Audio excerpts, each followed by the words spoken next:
Okay, the last part of this lecture is talking about neutralization reactions and the calculations involved in those. So if I add an acid to a base, well, how much acid or how much base is left over? What's the pH going to be? That's what we're going to be calculating now, only for strong acids and strong bases. It gets more complicated when you've got weak ones in there because you have to use ice tables. So we're starting with strong acids and strong bases, neutralization reactions.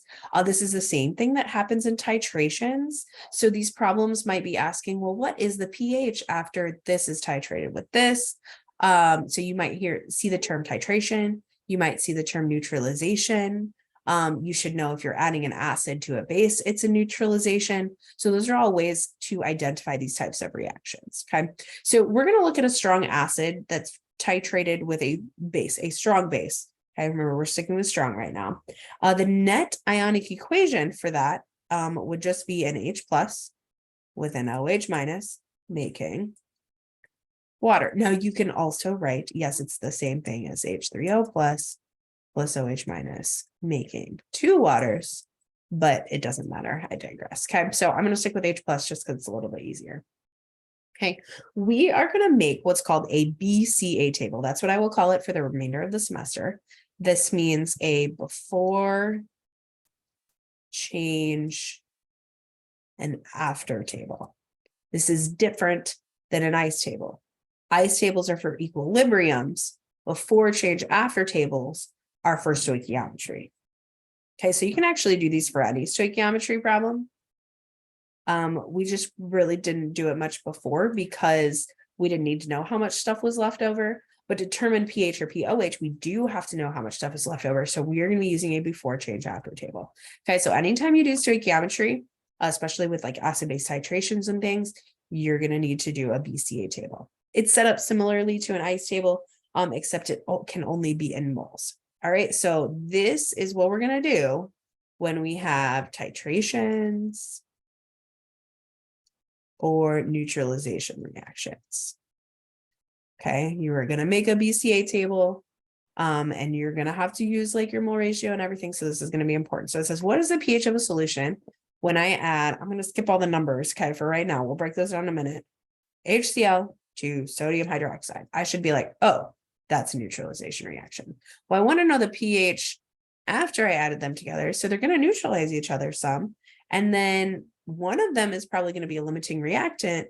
I'm going to end up with extra H plus or OH minus because I didn't say I just got to the neutralization point. No, I just added some together. What's my pH at the end? Okay, so I'm going to want to know how much is left over, and then I can find the pH, which is why we make a BCA table.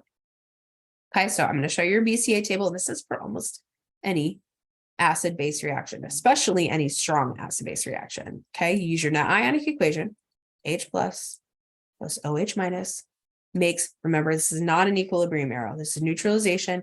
This goes completely to the right, makes H2O. I'm going to put liquid after that so that we remember this. This would be aqueous, and this would be aqueous. Okay, so a BCA table, something you need to note about this is it has to be in moles, not molarity. Okay, so ice tables have to be in molarity. BCA tables have to be in moles because I want to know how many moles are left over at the end. Okay, so I'm going to put how many moles of H plus I had. So now I'm going to look at my numbers. I had 40 milliliters of a 0.2 molar. Okay, so you just multiply molarity times liters in order to get that. If you need help with that, contact me later. 0080 moles. Okay, and then I had 60 milliliters of a 0.15 molar sodium hydroxide solution.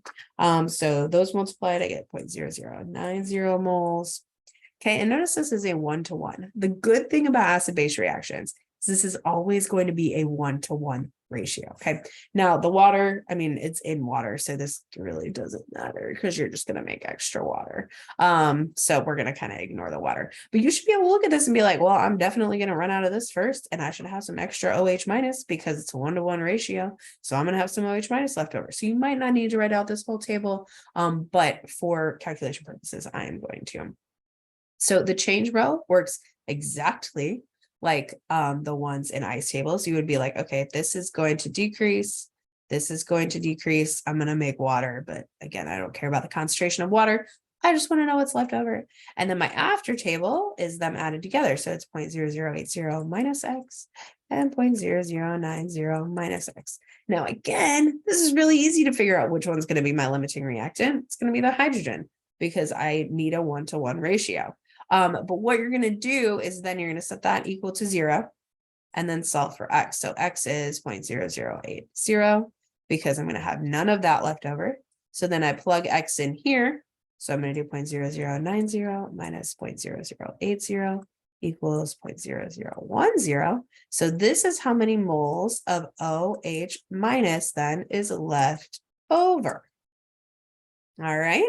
So now I could have done, maybe the hydroxide was a limiting reactant, or maybe you don't know. If you can't tell which one is the limiting reactant, set one of them equal to 0, solve for X. So you could do the first one, solve for X, plug it back in. If you get a reasonable number, then you picked the right one.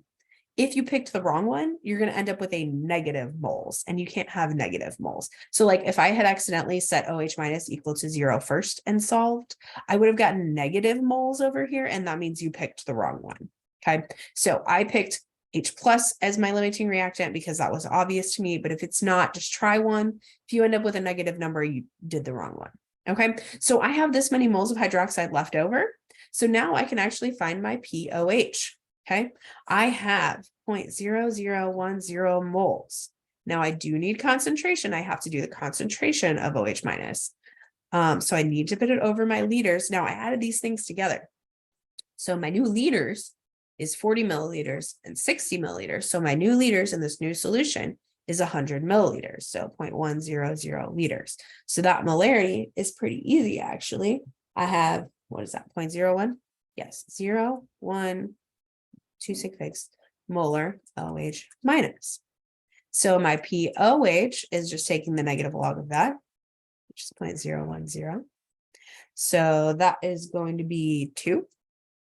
And so that means my pH is 14 minus that is 12. Okay, again, make sure your answer makes sense at the end. Okay, I added these together. I had a little OH minus left over. So my ending solution should be a little basic. Well, 12 is basic, so that's good. It makes sense.